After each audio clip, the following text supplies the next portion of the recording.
नमस्कार, नमस्ते Phaltan YouTube channel मध्ये मी राजकुमार गोपने स्वागत करतो। नमस्ते फलटण युट्यूब चॅनलच्या माध्यमातून आठवणीतील जिल्हा परिषद सदस्य तसेच आठवणीतील पंचायत समिती सदस्य असे सदर आपण नमस्ते फलटण युट्यूब चॅनलच्या माध्यमातून सुरू केलेले आहे। आणि याच अनुषंगानं आपण फलटण पंचायत समितीचे माजी सदस्य राहिलेले आणि सासवड तालुका फलटण गावचे सुपुत्र शिवाजीराव रासकर सर यांच्याशी आपण भेटणार आहोत, त्यांच्याशी बातचीत करणार आहोत। सर, आपलं नमस्ते फलटण युट्यूब चॅनल मध्ये स्वागत। नमस्ते नमस्ते। खरं तर सर, तुम्ही गेल्या अनेक वर्षांपासून सामाजिक क्षेत्रात कार्यरत आहात, त्याचबरोबर राजकीय क्षेत्रामध्ये तुम्ही पंचायत समिती सदस्य राहिला। नेमकं किती साली तुम्ही फलटण पंचायत समितीचं सदस्य म्हणून काम पाहिलं? 2007 ते 12 म्हणजे साधारणतः 5 वर्ष। 2007 ते 12 तुम्ही सर कोणत्या पंचायत समिती गणामधून विजयी झाला होता त्यावेळेस? हिंगणगाव गण, पंचायत समिती हिंगणगाव गण या ठिकाणाहून निवडून आलो। काय परिस्थिती होती? तुम्ही कोणत्या पक्षामधून तुम्ही विजयी झाला होता? किती मताधिक्यानं विजयी झाला होता त्या ठिकाणी? ही खरं राष्ट्रवादी पार्टी पण असताना राजगट आहे तो। राजगटाकडनं 5 वर्ष मी सदस्य पंचायत समिती सदस्य होतो। 2007 ते 2012 त्यावेळेस तुमच्या विरोधात उमेदवार कोण होतं? नेमकं कसा सामना झाला होता? दुरंगी तिरंगी सामना झाला होता? दुरंगी सामना होता। सालपे येथील कोळपे माझ्या विरुद्ध होते। म्हणजे जरा क्रॉस लढत झाली थोडीशी। राष्ट्रीय काँग्रेसचे कोळपे त्या गावचे सरपंच होते, माजी सरपंच, आणि ते माझ्या विरुद्ध होते। ते चिमराव कदम गटाचे होते, सरपंच होते। हो। आणि थोडस माळी विरुद्ध धनगर समाज असा संघर्ष झाला? नाही, तसं काय झालेला।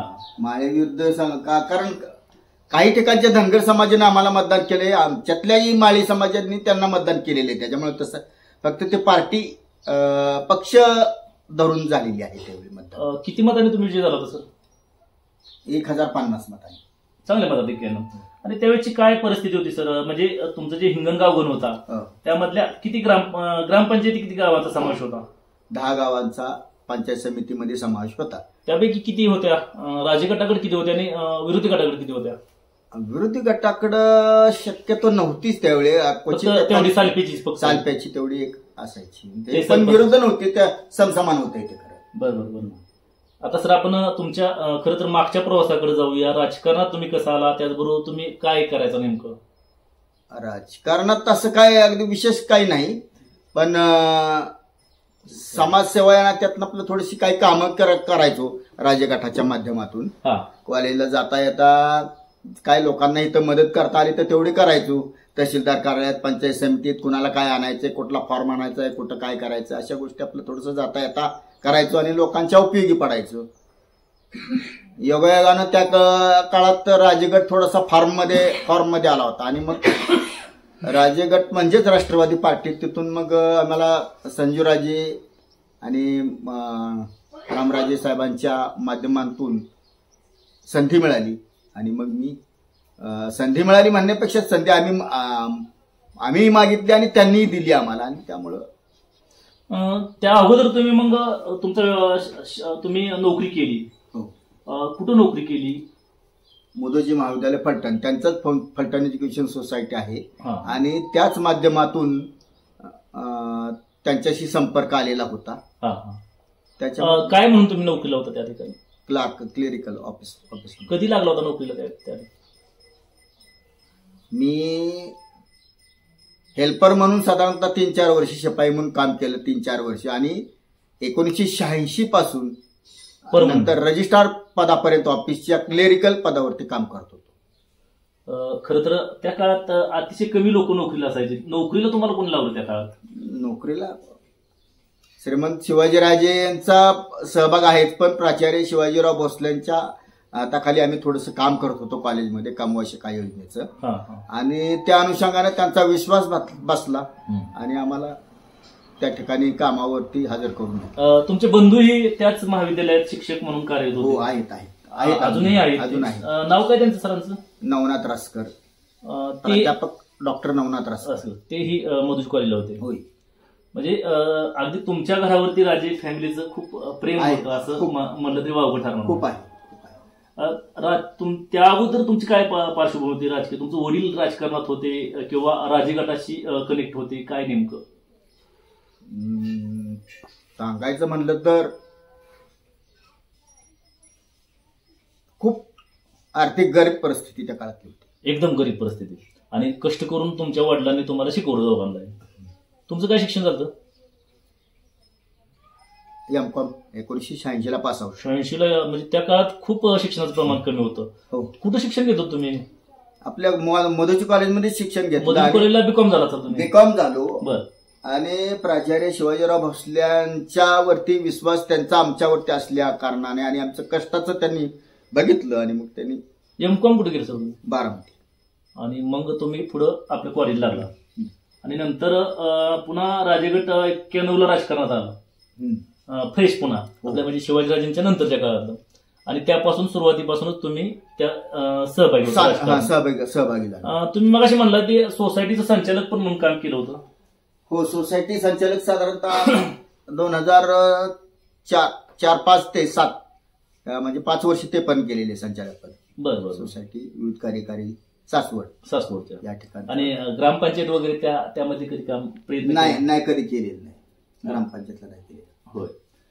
त्या काळात राजकारण सोपं होतं सर खरं. म्हणजे इतका संघर्ष नव्हता किंवा पैशाचा बाजार नव्हता. तुमची पंचायत समितीची निवडणुकीला पण तुमचा कमी खर्च झाला असेल त्या काळात? खूप कमी झाला. अगदी कितीपर्यंत गेला खर्चाचं बजेट काय? नाही, त्या काळात अगदी नाहीच खर्च म्हणलं. कारण मला बाळासाहेब येवलींची मी मुलाखत घेतली. त्यांनी सांगितलं 25-30 हजार रुपयात पंचायत समिती निवडणूक 91 साली झाली त्यांची. हो, ते एकतर्फी निवडणूक झाली त्यांच्या काळातली. पण ते आमच्या इथं जरा टसल होती. 2-3 लाख रुपये आम्हाला लागले घालवायला त्यावेळेस. आणि तुम्ही ज्यावेळेस पंचायत समितीला निवडून गेला त्यावेळेस जिल्हा परिषदला कोण निवडून गेलो होतो? त्यावेळी जिल्हा परिषदला ह्याचे सरक मेरगावचे सरक होते. काँग्रेसमधून गेले. बापूराव सरक काँग्रेसमध्ये. जिल्हा परिषद काँग्रेसने जिंकली. हा. पंचायत समिती राजगटाने जिंकली. आणि दुसरी पंचायत समिती सुरवडी मधून कोण निवडून गेली त्यावेळेस? त्यावेळी सुद्धा ते प्रल्हाद तात्या आणि त्यांच्या मिसेस विमलताई होत्या. म्हणजे मला वाटतं त्या शारदादेवी कदम पण त्याच तुमच्या पंचायत समितीला होत्या. हो. आणि सुभाषराव सोनवलकरही तुमच्या बरोबर होते. म्हणजे जिल्हा परिषद सदस्य काँग्रेसचा निवडून गेला हिंगणगाव गटातनं. पंचायत समिती सुरवडीगण पण काँग्रेसमधून निवडून गेला. मात्र तुम्ही राजगटाच्या माध्यमातून विजय झाला या ठिकाणी. किती मतांनी पुन्हा एकदा सांगा ते? 1050 मतांनी मी त्या काळात निवडून. आणि जिल्हा परिषद किती मतांनी निवडून गेलो? जिल्हा परिषद ते किती अगदी नगण्य मताने साधारणतः 500च्या दरम्यान 500. आणि त्यांच्या विरोधात कोण होतं राजगटाचं? त्यांच्या विरोधात राजगटाचं बाळासाहेब कासार होते. बरोबर. आणि मग पुन्हा तुम्ही 2007 ते 12 पंचायत समिती सदस्य म्हणून काम पाहिलं. होय. काय नेमकं लोकांची कामं काय केली त्या काळामध्ये? लोकांची कामं करण्यास त्या काळात आम्हाला काय एवढा वाव नव्हता बरं का. पण आम्हाला निधी कमी असायचा थोडासा. निधी कमी असायचा. आणि ताडपदरी किंवा तुमच्या शेती अवजार, छोटीशी शेती अवजार, पंप, कोळपी वगैरे असं काहीतरी थोडंसं असायचं. किंवा मग कुटी टपते अडकिता टाईप असतो ते. अशा काही गोष्टी होत्या. इंजिन असायचं. तर ते लोकांना देण्यासाठी आपण साधारणतः 2-2चा 3-3चा कोटा यायचा आम्हाला. मग आम्ही आपलं त्याच्या माध्यमातून तुम्ही द्यायचा. हो. आणि इतर काय विकास कामं कुठं रस्त्यांचं काय? इतर रस्त्यांचा विकास कामाच्या बाबतीत आम्ही फक्त कामं सुचवायचो आणि आम्हाला थोडासा निधी मिळायचा. थोड्या निधीतून या आमच्या ह्या वस्तीचा रस्ता होता. त्या वस्तीच्या रस्त्याला आम्हाला जाता येता नव्हतं येत.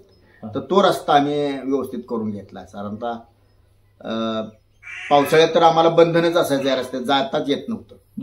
चिखल असल्यामुळे तो रस्ता तयार करून घेतला आमच्याच वस्तीचा. तुमच्या काळात खरं तर राजकारण सोपं होतं. म्हणजे जास्त खर्च करावा लागत नव्हता. आता सध्याची परिस्थिती बदलली खूप. आता कसं बघताय त्याच्याकडे? आहे, बरोबर आहे. सध्याची परिस्थिती खूप बदललेली आहे. परंतु त्या बदललेल्या परिस्थितीत राजगटाचं जे काम आहे, राजगटाचं काम चांगलं असल्यामुळं आणि त्यांनी जे या तालुक्याला धरणाच्या पाण्याच्या रूपातनं जे मोठं काम केलेलं आहे, एमआयडीसीच्या किंवा इतर कारणातनं राजगटाचं जे काम आहे ते त्यावरती त्यांचा विजय इथून पुढच्या राजकारणातनं होऊ शकतोय. दुसरा एक प्रश्न सर, खरं तर तुमचं गाव दुष्काळी होतं, सासवड गाव. पण अलीकडच्या काळात 2 बलकवडीचा कालवा आला, त्याच्या माध्यमातून आता पोट कालव्याचं पण काम सुरू आहे. त्याचा कितपत फायदा तुमच्या गावाला? धोंबलकवडीचा कालवा आला आणि पोट कालवा. आता पोट कालवा आतापर्यंत आमच्याकडे नाही, पण आता यायला येऊ घातलेला आहे. त्याचं काम सुरू झालेलं आहे. त्याचं काम सुरू झाले तर ते कामकाज झाल्यानंतर साधारणतः या परिसरातलं एक कापशीपासून टाकुबाची वाडी, सासवड आणि आमचं हे माळेबेन सासवड हा परिसर फायद्यात म्हणजे शेती कामाच्या बाबतीत अग्रेसर होईल, सुधारणा होईल. आणि आता आगामी भविष्य काळातल्या राजकारणाकडे कसं बघता येतं? भविष्य काळातल्या राजकारणाच्या बाबतीत आता आमचे चिरंजीव सगळं बघायला लागलेले आहेत. त्यांना थोडीशी आवड आहे पण आणि काम पण करतायत. आणि त्यांचं आतापर्यंत त्यांनी योगदान, आता गावातल्या ग्रामपंचायत सदस्य म्हणून काम त्यांचं चांगलंच चाललेलं आहे आणि केलंय पण. आणि तालुका लेवलला पण नेते मंडळी त्यांना चांगलं ओळखतात. त्यांचं कामकाज सामाजिक पद्धतीचं चांगलं आहे, राजकीय पद्धतीचं पण चांगलं आहे. राजकारणात येणाऱ्या नवीन तरुणांसाठी असेल किंवा कार्यकर्त्यांसाठी काय सल्ला द्याल?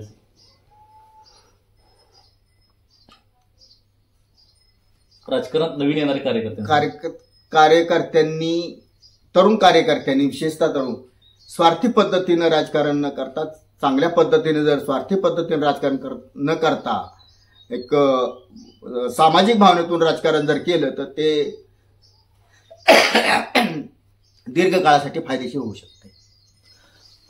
नक्कीच. खरं तर 2007 ते 2012 असे फलटण पंचायत समितीचे सदस्य म्हणून ज्यांनी काम पाहिले असे शिवाजीराव रासकर सर आपल्या समेत होते.